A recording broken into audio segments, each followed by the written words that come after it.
Zdravo svima, pozdrav, dobrodošli u novi video. Danas imamo video ponovo u vezi bijele tehnike, a to je u vezi sušilica.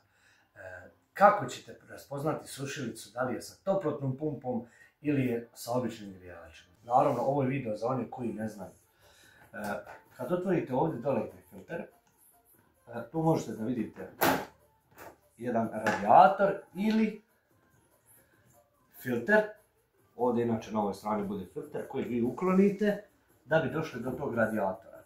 Ukoliko se radijator vaš nalazi ovdje dole i možete da ga izvučete ovako, ukoliko imate ovaj osigurač i možete da izvadite, i ukoliko vaš radijator ovako izgleda i ovdje bude rupa, u tom slučaju je obični grijač i te sušilice su dosta jeftinije od toplotnih pumpi. Toplotna pumpa znači da je to mašina za sušenje veša koja radi pomoću toplotne pumpe, a toplotna pumpa je u stvari kompresor. Te sušilice sadrže u sebi kompresor i one imaju drugačiji radijator ovdje dole, on je sam fiksni, on se ne može da vadi. I njega morate da čistite ta rebra, ukoliko se napuni ta rebra onda počinje da slabije suši, zato morate da čistite ovaj donji filter bar jednom u sedmici ili jednom u 2 sedmice, da se očisti ta rebra polako, znači bez savijanja tih rebara, s nečim da se to iščetka, da se iščačka i da se poslije to usisa sa usisivačem. Naravno, sa usisivačem nemojte da dolazite do tih linića sitnih koji se mogu da smotaju jer su napravljeni od aluminijuma i vrlo lako se motaju. Ove filtere normalno isti su filteri, znači ova mašina postoji ista ovakva verzija toplotne pumpe, znači samo što je radijator ovdje dole fiksni i taj radijator je u stvari radijator kompresora. Ovo je obična sušilica koja košta nekih 400 eura, a one sa toplotnom pumpom koštaju preko 1000 eura ili 700-800 eura, znači duplo su skuplje od ovih, ali su isto tako duplo skoro bolje. Sad ću da vam pokažem moju sušilicu, moju mašinu za sušenje veša koja je sa toplotnom pumpom i da vam pokažem razliku od ovoga radijatora koji se može da vadi. I evo nas kod toplotne pumpe, ovo je sušilica sa toplotnom pumpom.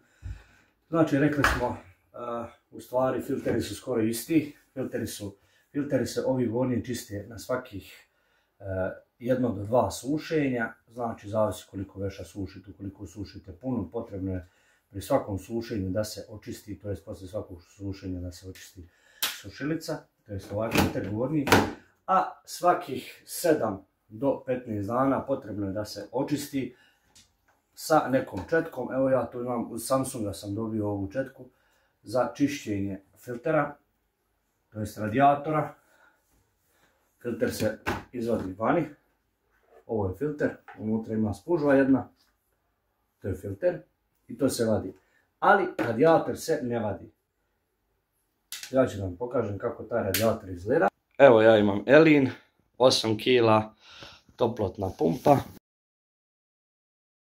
Evo, tako izgleda radijator kod toplotne pumpe. Ovi limići prilikom čišćenja budite oprezni da vam se ne pomotaju, ne saviju. Obavezno morate da čistite ovaj ovdje filter, to je ovaj. To je filter koji se mora da čisti svaki 7 do 15 dana. A radijator se četka sa specijalnom četkicom. Ja rekao, ovu sam dobio uz Samsunga, ovako se iščetka i poslije se sa usisivačem to se usisa. Kod obične nemate ovakav radijator, radijator se izvadi i možete čak da ga operete pod toplom vodom, tako da spadne sva prljavština i prašina koja se nakupila unutra. Ne možete ništa pokvariti jer nema nikakvih elektronika na tom radijatoru. Dok ovaj radijator je fiksni i ne možete ga vaditi, zato morate dobro da ga čistite svakih, kao što rekao, 1 do 2 i nećete imati nikakvih problema prilikom sušenja vašeg veša, jer inače poslije nekog vremena, nakon što se začepi ta filter, taj radijator, poslije toga dolazi do slabog sušenja, dolazi do pregrijavanja, do crkavanja senzora, temperaturi itd. Razlika je znači u radijatoru i u kompresoru. Kompresor služi, znači da grije, isto tako kao što imate kompresor na klimi, na frižideru, u tom slučaju kompresor hladi, u ovom slučaju kompresor grije. Služi za grijanje, znači grije vazduh pri kojem ventilator puši unutra i tako da grije i izvlači vodu vani u posudu. To bi bilo to za ovaj video. Ukoliko vam se svidio video, ostavite like. Ukoliko niste znali razliku između toplotne pumpe i obične sušilice ili mašine za sušenje veša i ukoliko vam je ovaj video pomogao, ostavite like, pretplatite se na kanal i do idućeg gledanja.